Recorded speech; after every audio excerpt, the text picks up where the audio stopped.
Jesse, you just said this woman is in severe crisis.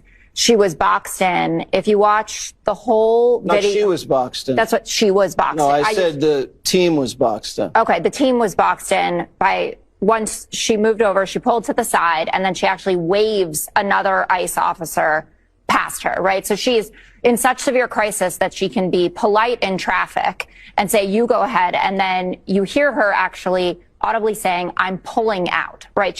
She signals exactly what she's doing.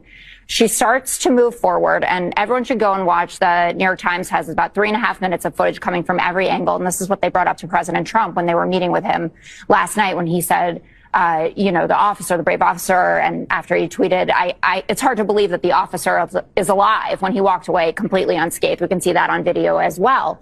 But the footage contradicts the administration on almost every level of what they've said. Renee Good waving the vehicle by. The officer was to the side of the car when he drew the gun. He leaned over the hood for the first shot. You can see that on the angle too. That he fired 2 more shots at arm's length on a 90-degree angle. And it almost doesn't matter, actually, what she was doing, because she didn't have another weapon. According to DOJ policy, which they should be in compliance with, it says deadly force may not be used solely to prevent the escape of a fleeing suspect. Firearms must be discharged at a moving vehicle unless a person is threatening deadly force by other means than the vehicle, and no other means of defense exist, including moving out of the path. He could clearly move out of the path because he did, and that's why he was unscathed in this.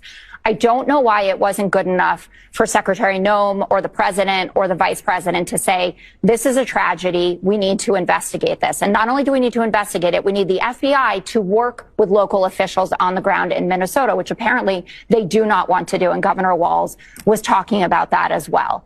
That would have been the responsible thing to do here. And talking as if there is no potential that this officer is at fault with what happened feels like you're getting a little bit ahead of your skis, especially when there is so much footage that contradicts the story that the administration is giving.